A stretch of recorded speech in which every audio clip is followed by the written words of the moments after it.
Hi everyone. Now we will look at item 1 in effective Java. Consider static factory method instead of constructors. Why do we need to learn effective Java? Why do we need to understand everything in that book?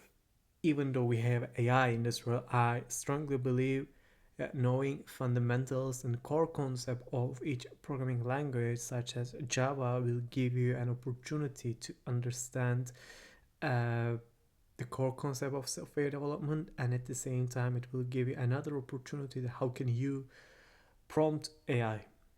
Well, like, imagine if you have no any core knowledge regarding the software development and everything, even though you want to build an application via Cloudy, ChatGPT, Gemini, or something similar, you need those deep information to build scalable good products.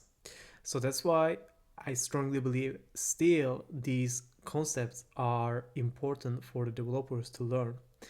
And I will explain each item step by step as much as I can, and we will cover why we really need those the concept for Java and the Java development.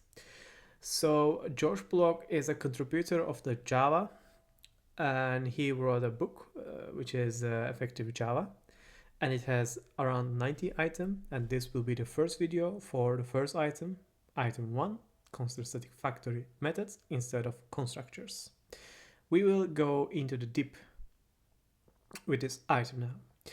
I already prepared some examples, but during the video I will create another example. So what does it mean consider static factory methods instead of constructor? I am sure you already aware of something like singleton design pattern. When you create a singleton instance, you are using a factory, and I'm sure also you heard about factory design pattern or abstract factory design pattern. So those have a bit similarity, but in this video we will only focus this item, which is consider static factory methods instead of constructors. So that's a bit different than the usual factory pattern or static singleton pattern we know. So let's go into the step by step. I will open my project, and I already created this project, and there are also some examples which was created by AI, not by me, but I will create another example in here to teach you during this video. I will create another package which is example 3. And now I will create like enemy class, an enemy object. So that's a bit interesting, right? Let's think about it. In C# or in any other languages, you are building a game. What are you doing while you're building the game in the game engine? You have a bunch of the objects, and you are grouping those objects as a character, like as a characteristic. Like, let's say you have a couple of different type of enemy in the game, and you are building a shooting game. You have a gun, and you will shoot your enemies, and you have a couple of different types of enemy. Let's say there's a 3 or 4 types of enemy.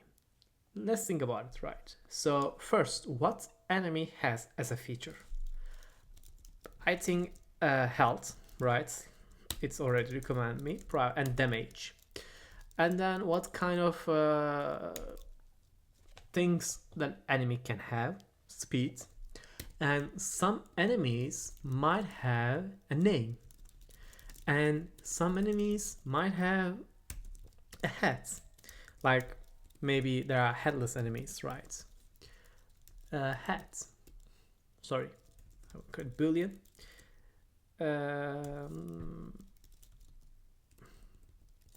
I will like, does it head? If head is true, it has a head, and we're gonna generate an enemy with a head, like normal head we have, right? Or some enemies might have armor. Some enemies might have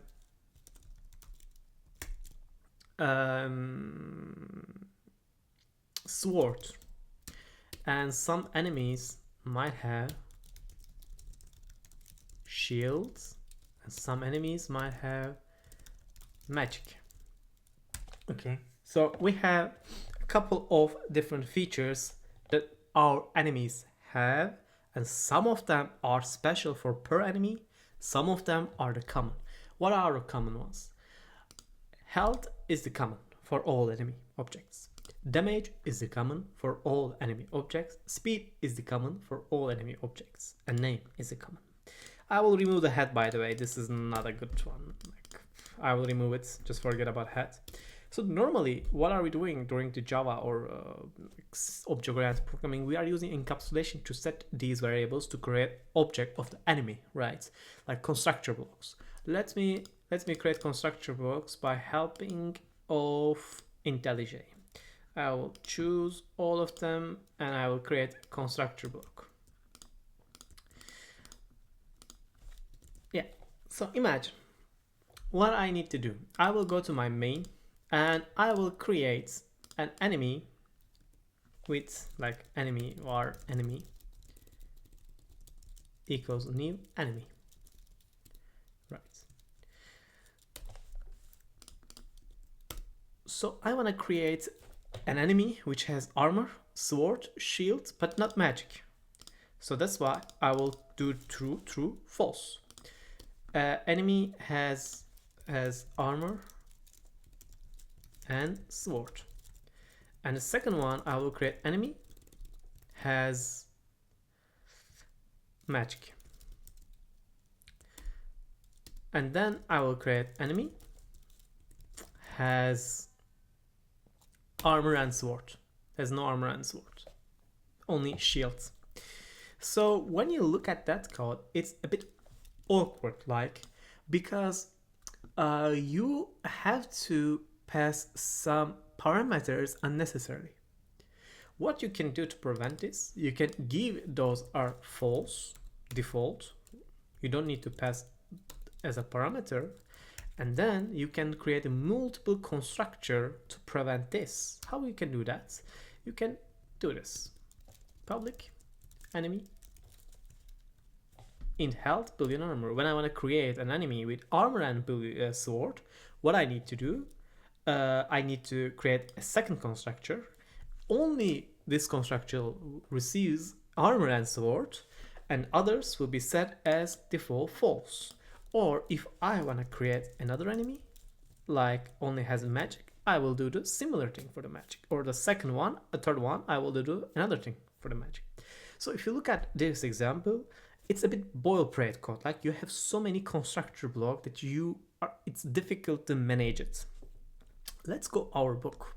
What our book says. Our book says in the beginning, I will just zoom it a little bit. Consider static factory method instead of constructors. One of the advantages of the static factory method is that unlike constructors, they have the names. So that's an important one. When I want to create an enemy with a magic, I need to go to my enemy class and see this constructor usage, and then I should be able to create an enemy with with magic. If I want to create an enemy with sword and armor, still I need to go to this object class, open it and look at it and find the proper constructor and how it's used, like in health, damage, speed, string name, boolean, error, blah blah blah blah, and then I will be able to use this one. What Bloch says in the book, one advantage of static factory method is that unlike constructors, they have names. So do you see any name in constructor? No, we are only eligible to create constructor blocks with the class name. We cannot give any name, like we cannot make this. Enemy swords, armor. See, the code will not compile. So let's go to a bit Bloch recommendation and let's improve this code. What I want to do, I want to create apparently an enemy object with armor and sword. Like I will create enemy character who has armor and sword. So apparently I can do that. Public enemy create enemy with armor and speed. and then I will give it as an object. And public enemy, of course this will be static. Create enemy with magic. And then I will create another static methods. Public static enemy, create enemy like with default values. So let's say default value is false, false, false, false. There is no anything. They have only, let's say, a sword, not even armor. This is our default value. So I will duplicate my constructor block. And I will make it private, which means we are not able to create object of this class outside of this class, outside of the scope of these blocks. That's why I made it public. Also, you can make it final, then it will be immutable. Right. That's perfect. What kind of advantage we have now? When I go back to main, first, they are not useless. They are useless anymore. I have to do this. Enemy dot create enemy with armor and sword. Enemy has magic, enemy create enemy with magic. Enemy has default values, enemy create enemy with default values. And that will give me a perfect maintainability for my codes, because I don't have to guess what kind of usage constructor block has from now on. I have the methods which are creating static object, object for me, enemy object, with armor and sword, or with magic, or with default values. So I don't need to create these objects frequently all the time whenever I need to call static methods. And in here, Josh Bloch say one advantage of the static method, factory method, is that unlike constructor, they have the names. Did I have the name before? No, but now I have the name.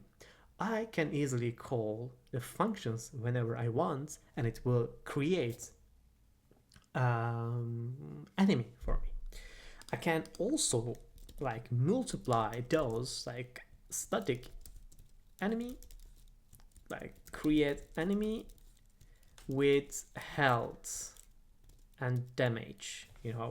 I can pass health and damage as a parameter. When I go back to my main, I can also call this like create enemy has damage and health.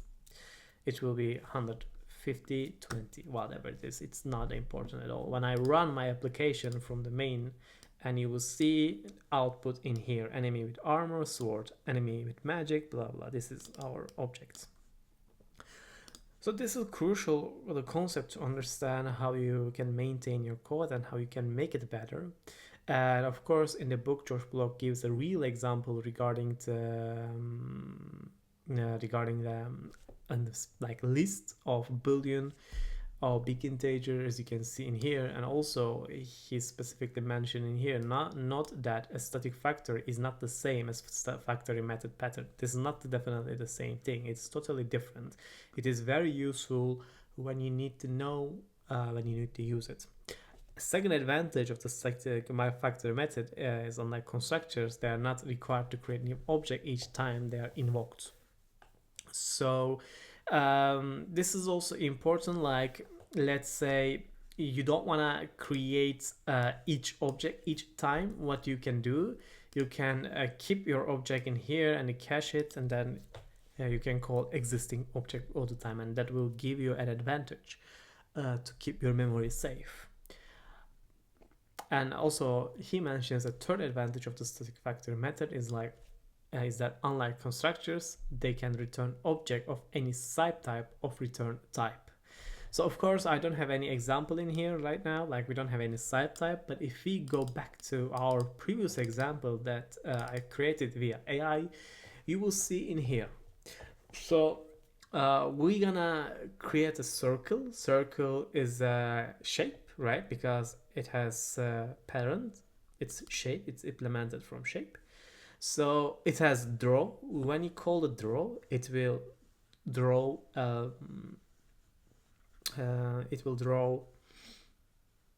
how can I say, a circle. So this is one of the usage of this item.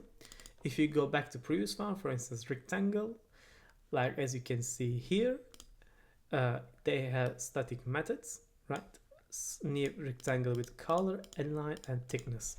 Let's imagine you are building the game engine and you want to create a rectangle with color, line, and thickness, or you're gonna create just a simple rectangle only width and height, or you want to create a rectangle with the color. You can use this idea in your concept, in your development, and this is very crucial to understand. If you go back to main and let's call some function List.of. So if you go to List.of method, you will see bunch of method. By the way, static factory methods are normally being named as of. So if you go to list, then you will see the of. What it does, it creates one empty list, immutable collection empty list. Or if you go one method down, still it has of, right? Because we are eligible to override and overload our methods. That's why we can easily do that. Immutable collection list E1. So it is quite a generic. It will take whatever it takes and then create another list of object. And the same in here, another of method, and so many different of methods we have. Let's go back to previous one. I will do this for empty list, var boolean value. So boolean dot of value of. So if you go to value.of, this is also static, as you can see in here, right? And what it has, value of, which means like it has two different functions. One is boolean, other one is string. If I give it true, I will receive it true. If I give it as a string true, I will receive it as true. Why didn't they create constructors for this? Why did they only generated static factory methods for those ones? Because this is much more efficient than the constructors. They don't have they have names that you can easily understand, and at the same time we don't need to define multiple constructor blocks in our class. We will only receive whatever we need and we will create objects easily. So that was a crucial concept that you need to understand in the first item. Yeah, that was the first one. Thank you for listening. See you in the next video.